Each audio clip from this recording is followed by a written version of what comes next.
Hey guys, this is Beer Gaming and welcome back to our channel. How was your weekend? Mine was quite busy because I had some things that I need to do, but also it was good because I was able to think about what topics or ano ba yun, parang ano yung mapapag-usapan natin for the next succeeding days. And it was really helpful because that gave me time to think. And ayun, because I really want to give you good quality Exos Heroes content. So, with that few days na hindi ako nakapag-stream, I was able to think na why not I'll be streaming videos about the different themes of Fatecore or different Fatecore themes here in Exos Heroes. So, let us start. Saan ba nakikita yung Fatecore themes? So, if you can see sa bang portion ng screen, there is a Fatecore button there na may icon na parang mirror. So, just tap it. And here, you'll be able to see the different themes ng mga Fatecore dito sa game. And as a start, I want to talk about First Guardian. I know, mukhang hindi siya in order, pero I'll explain why. Because here, sa First Guardian, dito yung nakukuha natin yung if you happen to see the mythic heroes like Misty, Rude, and Beetrue. So, dito yun ang galing. As you can see, the First Guardians or also known as the Dragon Emperor's Knights, eto yun sila. These are the Fatecore heroes. And like I said before, Fatecore is like a costume or special costume na meron silang special additional passives for that hero. So, if you can see here, the first one, this is Rera, Marine Hawk Rera. You can see on the upper left portion of the screen, Marine Hawk. And let's just browse. Root Zeon. Ito, Black Moon, Baraka. And like here, si Rude Zeon. Si Rude, yung mismong mythic natin. Ito. Let's just go back. Parang meron tayong konting brief explanation sa journal. Heroes. You can see ito sa pinaka-top. Misty, Rude, and Beetrue. So far, these are the current mythic heroes here in the game. That was a good fight. Ito si Rude. Let's duel again sometime. Yan. So parang siya yung guardian na na-possess dyan sa First Guardians. I mean, nagets nyo? Parang kasi for every equivalent ng First Guardian heroes natin, meron yung specific mythic. So like here, ulit, balik tayo sa First Guardian. Here's Rude Zeon.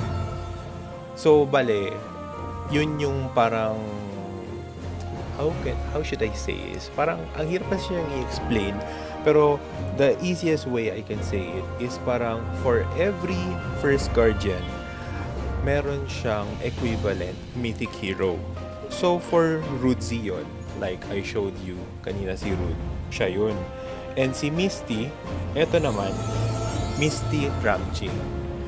So, if you are going to check their nicknames, lahat to, Dragon Emperor's Knights. Meron silang equivalent na mythic hero. So, currently, meron lang 3 release. And actually, si Beetrue, yung pinaka-latest, yung parang dragon ni Zeon, hindi siya totally included sa First Guardian or Dragon Emperor's Knights. Pero, it's quite strange because kasama siya sa meeting. And I don't know what the developers are planning, pero nagulat lang rin kaming lahat kasi yung pet ni Zeon, which is the dragon, si Bitru, ay naging isang meeting. Pero, if you are following the story, lately, sa chapter 26, nakikita nyo na yung mga ibang mythic heroes. And soon, lalabas rin sila. And I think, hindi lang ko sure etong coming season 6 update, there will be a ticket for the previous mythic heroes na nagkaroon sa game. And parang meron siyang missions wherein you will get the chance again na makukuha sila. So yan yung masasabi ko sa first Guardian na Fatecore. Lahat to may equivalent na mythic hero. And soon enough, the developers will be releasing them one by one. So, ayun nga, for me, nakaka-excite siya. So, if you can also see, Fatecores are classified based on their border color. So, as for Rera, you can see the image on the right side, yung parang, di ba? If you see frames, they have borders. And for this, Rera and Zeon have gold borders. For Baraka here, he has a blue border. And the rest, si Anastasia, Baelish, Ramji, and Maggie, meron siyang black border. So, if you recall what I said in my previous video, for every gold Fatecore, meron talaga dalawang black. Ganon yung parang niya, yung style niya. Because, bakit for every gold Fatecore, there are 2 black Fatecores? Kasi, mapupunta tayo dito sa core memory. Sa middle. If you check first Guardian, you'll be able to see here, on the right portion, ito, Zeon is gold, while Anastasia and Baelish are black. So, I'll be discussing this in a different video later on. Pero ito yung purpose ng core memory is you have friends who you add in the game. Let's say for Zeon here, these are my friends who possesses gold Zeon, gold border Zeon I mean. And you can see the small number 5 on the lower right portion of the icon. That means they already fusion their gold Zeon 5 times. And yun ang pinaka-max.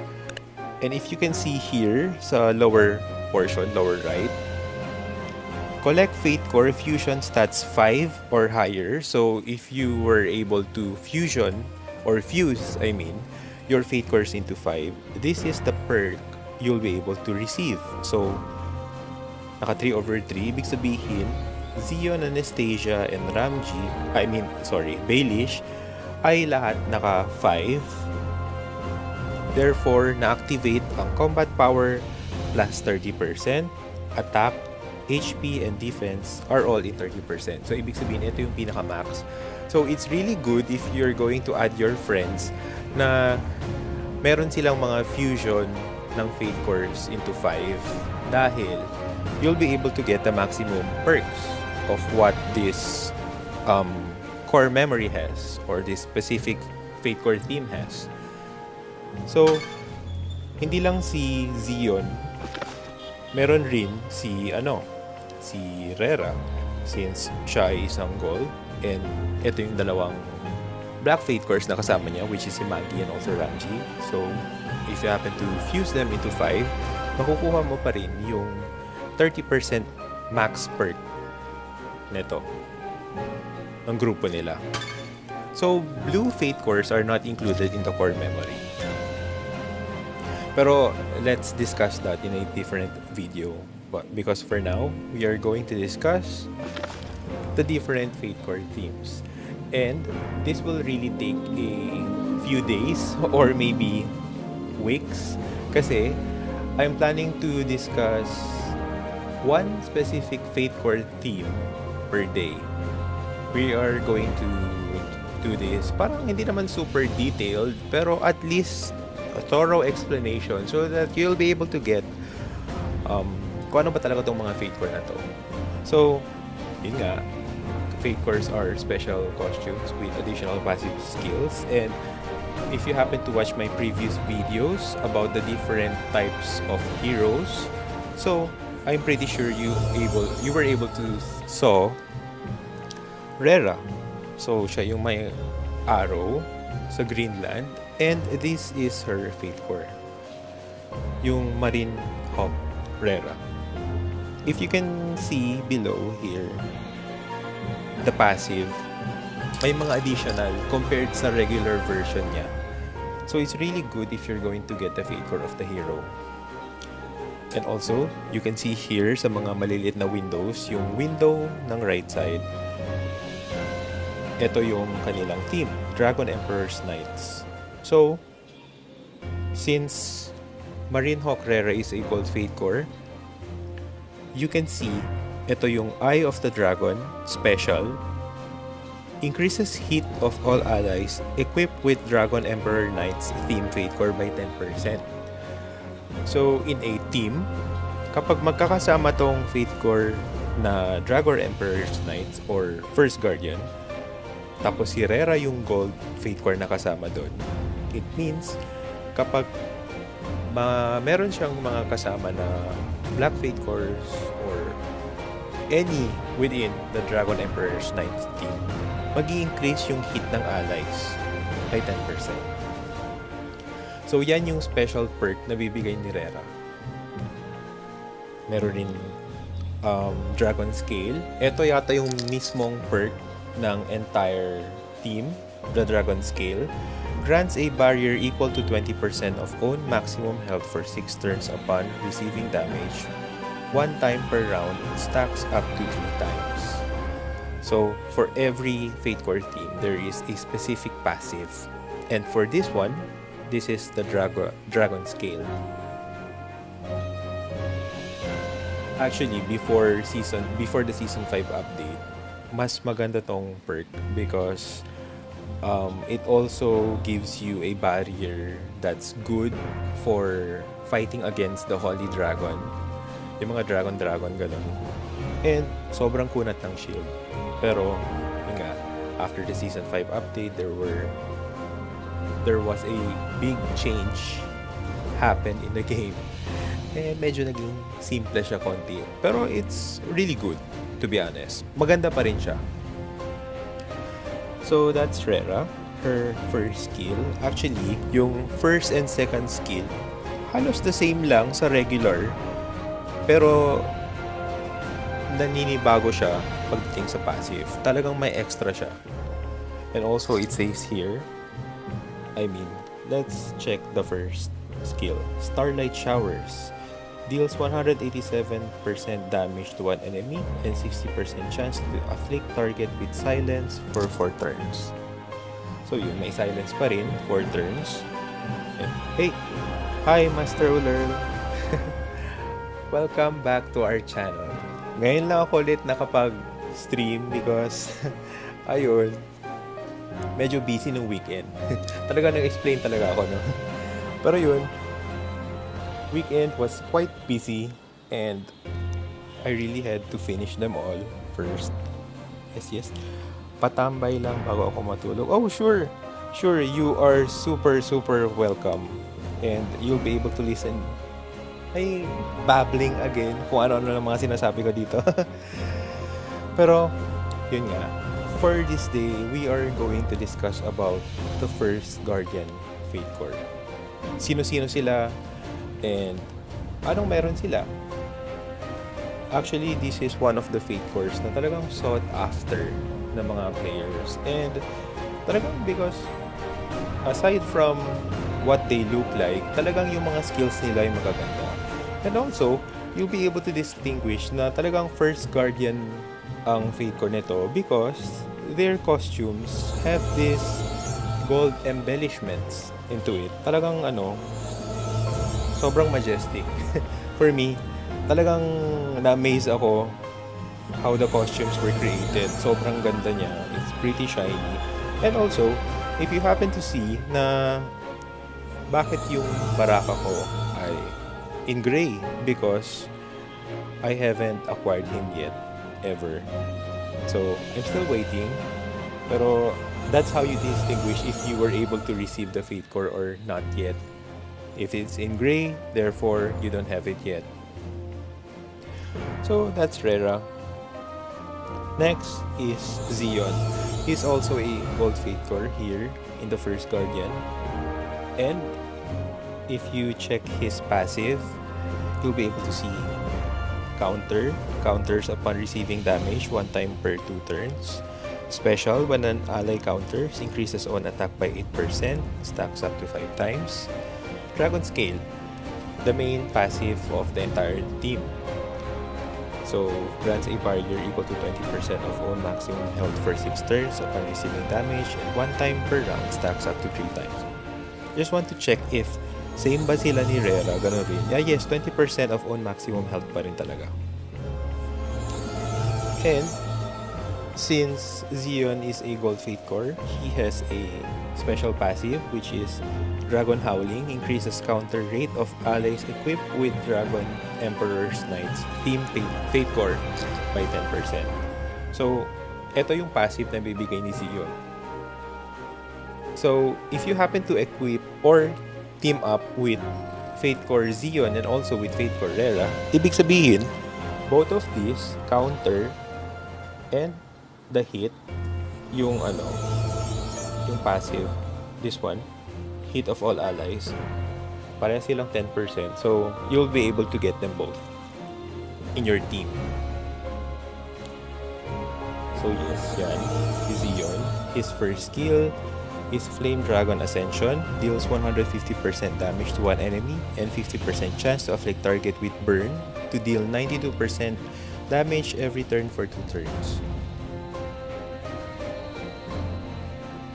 Then his second skill, Flame Dragon Descent, deals 89% damage to all enemies and 50% chance to afflict target with bind for 3 turns. And special attacks with type advantage. So, ayun. It's almost just the same as the regular ones. Ang nagkakaiba lang talaga yung passive, I mean. So, yan. Let's go to the next. Si Black Moon Baraka. And here is the additional buff ng mga stats since he is a blue Fatecore.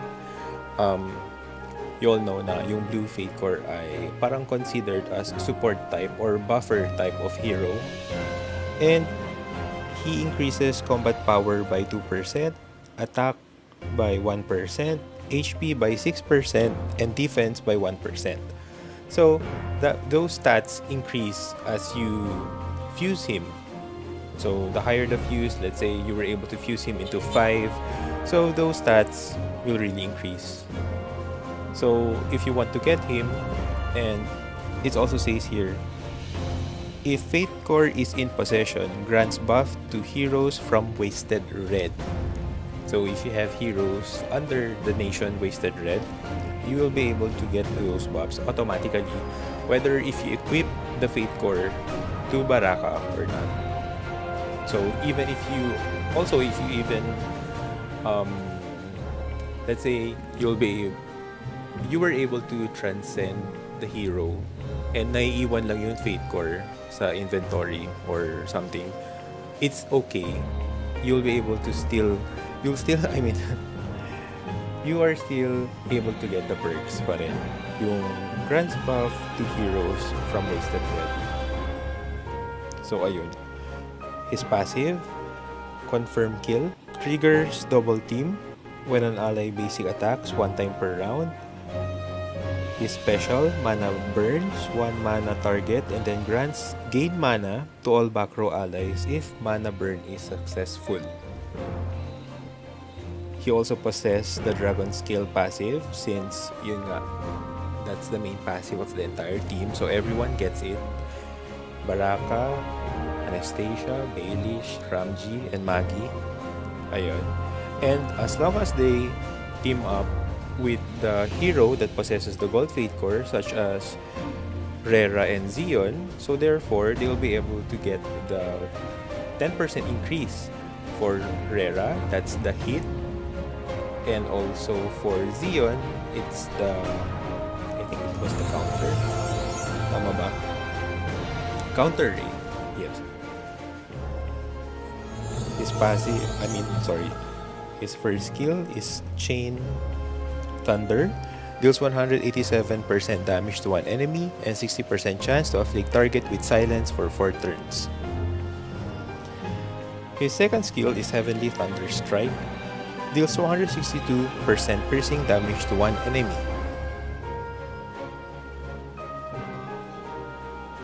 Next, we go to Anastasia. Also guys, you'll be able to see a bit of a description just under their name. So you can see here Anastasia from the parallel world where the Ignite lineage has awakened. It is said that her light implied mercy to her allies and doom to her enemies. Parang ang galing nga. Actually, I find it really cute because parang if you take a closer look sa mga heroes, ang dami nilang lore, mga description. Well, if you're interested in reading them, talagang maraming information kang makukuha for every hero. And it's actually quite fun. Her passive grants heal over time to self that heals for 8% of own maximum health every turn for 4 turns upon receiving damage 1 time per 3 rounds. Again, the dragon skill. Her first skill is Divine Baptism, heals all allies by 24% of own maximum health and grants a barrier equal to 24% of own maximum health for 13 turns. Imagine mo na lang, 13 turns. Dami nun. Her second skill is Judgment Day. Deals 262% damage to one enemy and heals one ally with the lowest current health by 51% of own maximum health. So I remember Judgment Day before was just damage to one enemy pa rin. It's still the same. Pero this time, she is able to heal one ally with the lowest current health by 51%. So that's really neat. Let's see here.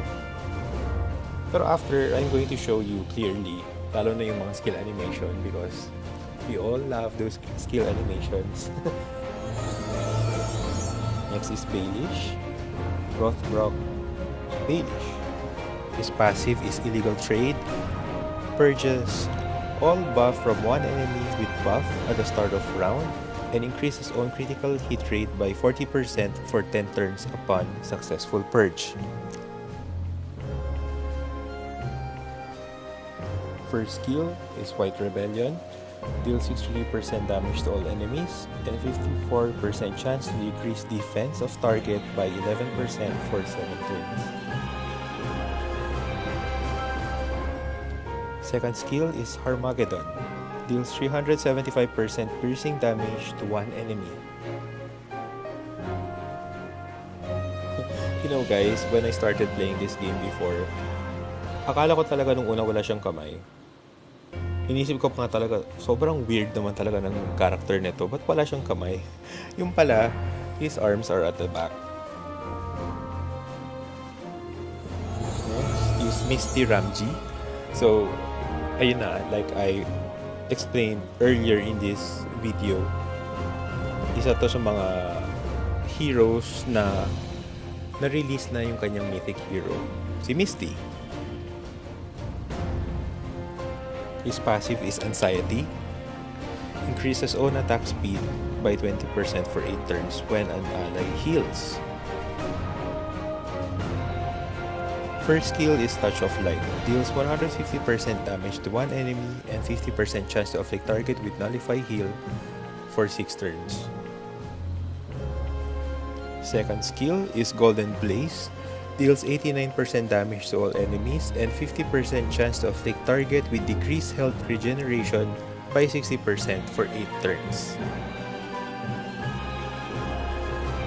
So that's Ramji.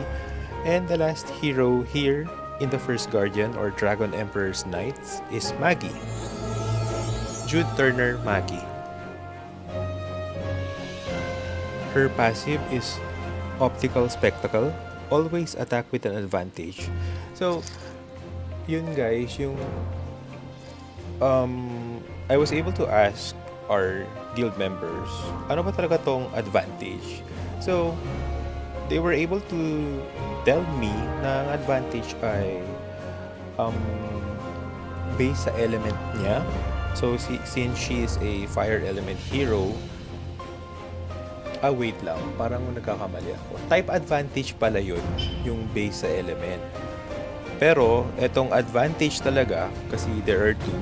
As for Zeon, you saw here in his second skill, it says here, attacks with type advantage. Yun pala yun ay base sa element daw. Pero, when we say attacks with an advantage, always attacks with an advantage, meron tong source, I think, in the patches wherein she always attacks with a critical hit. And I think there are two more advantages or perks within this type of passive na talagang lalakas pa to. So no wonder if you happen to encounter Maggie, if ever she's your opponent in 7 Stunner or even in just the story, talagang malalakas yung attack niya. Kasi parang lagi siyang nakakritical. And when it hits, there's also additional advantage. Hindi ko lang talaga nakuha. And I just don't know how to base it here. Since we're streaming live, hindi naman to naka-edit yung video. So, there are 3 stats there. Or should I say, ano ba yun? Parang 3 additional stuff. Yun na lang masasabi ko. First skill is Q Exterminate. Deals 51% damage to all enemies and 40% chance to afflict target with burn to deal 31% damage every turn for 2 turns. Her second skill is Quantum Genocide. Deals 89% damage to all enemies and 50% chance to decrease attack speed of target by 15 for 8 turns. So yeah. Let's go check out their skill animation. Actually guys, I'm still doing a research. Research talaga. Kasi I'm trying to figure out paano ba talaga mag-edit ng mga videos. Because, syempre, katulad yung stuff na sinabi ko kanina about Maggie, maganda sana yung ilalagay ko dito somewhere in the screen para makita nyo what I was trying to explain. Kasi para mas malinaw siya, pero we'll get there.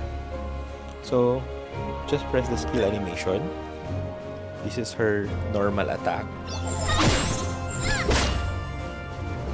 Kakaiba. Rera is floating in mid-air. Ito yung first skill.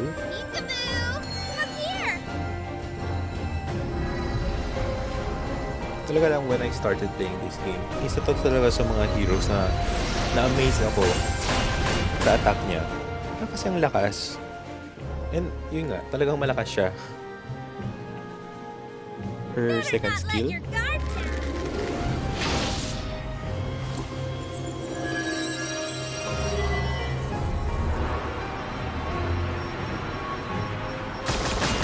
Parang nagbabas ang sky.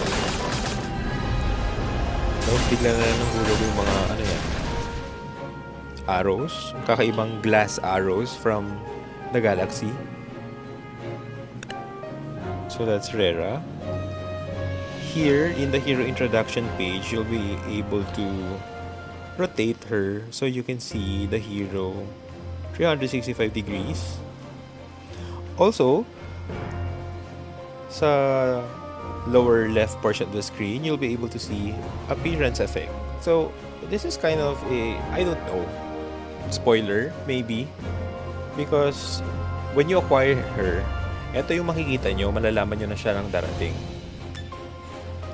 Yan yung parang intro niya. So when that happens, and also yung parang naka-cloak, the cloaked person na lalabas na parang red. So that means may na-acquire kang Fatecore. And if you're able to see the appearance effect na ganun, so that means you have acquired Marine Hawk Rera. You're able to see this illustration, the art, skill preview kanina, and this is the hero information. Ayan. So, if you're into lore, andito yun. Yung mga stuff, extra information so that you'll be able to get to know your heroes. So, next, Rude Zeon. Ayan. Let's do in order. So, appearance effect. Ito. I'll show you the Yan yung infinite intro. power. Illustration, skill preview, his normal attack, then first skill. Watch and learn.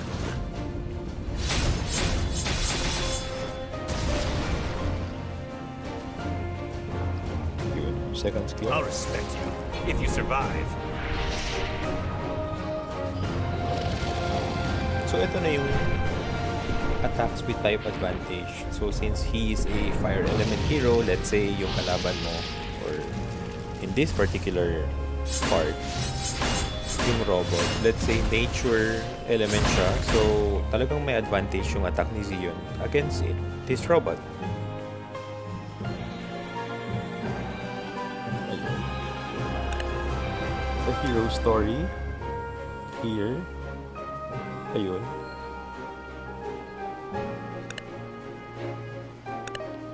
Next is Black Moon Barang.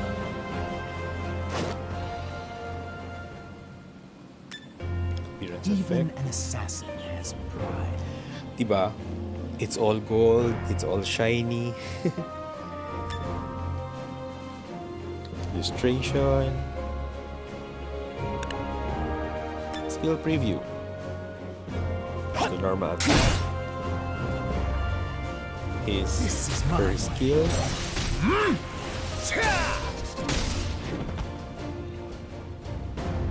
And the second skill. It's too late now.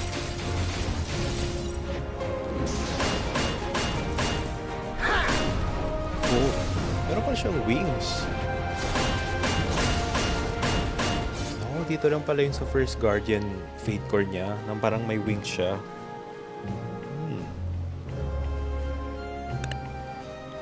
So, this is him. I mean, just think about how the developers or stylists created their costumes. Talaga ang ganda. Sobrang unique ko. And whenever I change the heroes' costumes color or dye colors, talagang minamaintain ko yung gold. Or whatever metallic accessory they have, talagang hindi ko pinapalitan. Because for me, parang lalo siyang gumaganda if you just, syempre metallic siya, if you just let it stay metallic, talagang maganda siya kasi you can see it's really shiny. Kapag papalitan mo to, let's say, color black or blue or any solid colors, mawawala yung shiny effect niya eh. Mababawasan. So what I do when I change the dye is I just change yung mga cloth like ganun. Talagang nag-isip ako, no? Yun lang, yung mga tela lang yung pinapalitan ko. Pero as for the metallic ones, I just let it stay in default. Or, there are other colors there in the dye section na pang metallic talaga. So, it can be silver or you can change it into platinum or any color that you like. Pero still, it's up to you. It's just my suggestion. Next is Ignite Anastasia. So, her appearance effect. Everything in God's plan. Ito naman si Anastasia, parang she's in between Holly na parang hindi. Because look at her attire. Ganun ba yung mga priestess? Pang madre ba to, guys? Ayun. Illustration. Skill preview. Normal attack. In the First arms skill. of fate, Her second skill. demands a baptism of blood from the heathens.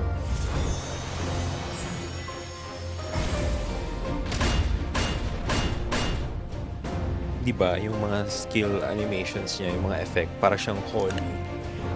It's all light and gold. Here. Her story. This is her 365 degrees view. Next is Rothbrock Baelish.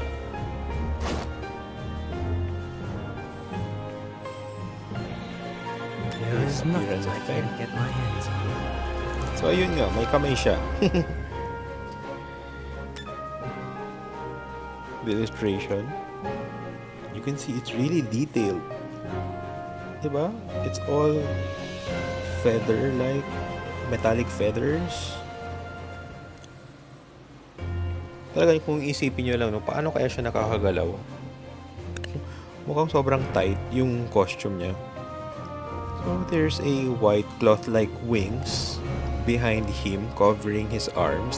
That's why when I first saw him, akala ko talaga nawala yung kamay niya. Medyo somewhat disturbing. Pero yun naman pala, may kamay naman pala. So erase. So his skill preview. His first skill.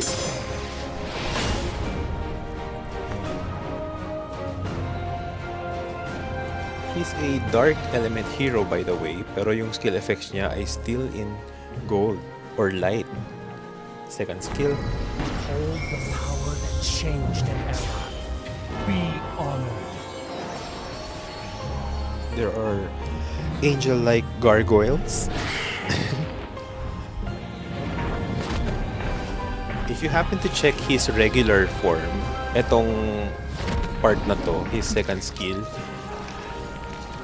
those are not gargoyles or white angel-like gargoyles. Para silang black penguin-like creatures. Basta, iba siya.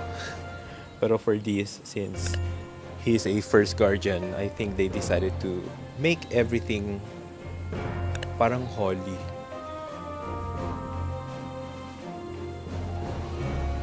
Okay, next is Misty Ramji. Ito naman, this guy has a halo. Appearance effect. I have a duty to fulfill.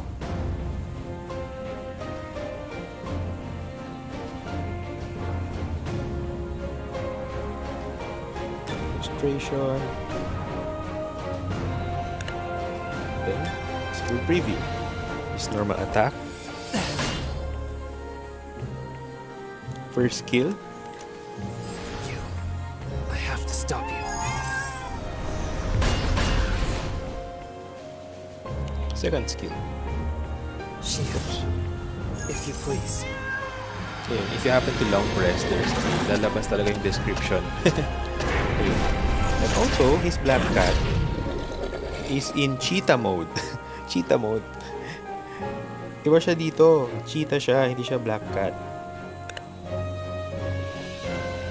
You can see his story here sa baba. And here is a 365 view of what Ramji looks like. Kakaiba, no? Talaga. Alam mo, I still really find them very amazing. The design, the colors, the effects. I mean, wala. This is one of the reason I stay and keep on playing this game. Although minsan, yun nga, if you have reached the end game, sometimes it gets tiring. Just a little bit. But this what keeps me staying in the game. Yung mga effects, their costumes, talagang maganda. That's why I didn't change the settings when it comes to making the skills animation in shortcut. I didn't do it. Kasi talagang maganda siya. And the last one is Jude Turner Maggie. Her appearance effect, Fancy, isn't it? illustration, and also the CV. CV is character voice, maybe? I think so. So, just press here. Research results? It'll be too hard for you. You'll be able to hear the character Fancy, talking isn't in different ways. Meron din dito sa attack, basic attack, 1, 2, 3, critical, and here's the hit.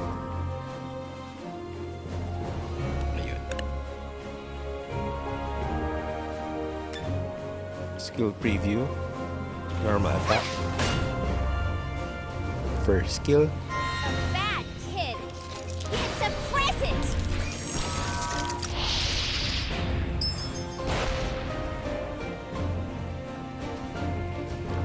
yun, burn. Second skill. This is my new power. You know, Maggie is one of the heroes I really don't want to fight against with because her attacks are really strong. Maybe yun na nga yung effect ng passive niya, which is always attack with an advantage. Ayun yun. So her story is over here. It's pretty long, so you just have to read it for yourself. And the 360 degrees view of what the hero looks like. So ito pa rin siya, para siyang bata, and look at her antlers. So maybe this has something to do with her mythic form or mythic guardian, which is si Jude Turner. Maybe he is a goat or deer, perhaps. Ayan siya. So, these are all the first Guardian heroes. Dragon Emperor Knights. So, ito yun. You'll be able to see them here. And on the right side, if you look very closely sa border, just below them, you'll be able to see the heroes in regular form. So that's how you will be able to distinguish. Let's say in the first place na if you're confused, sino ba to? Who's this? What does his or her Fatecore look like? So you'll be able to see them here.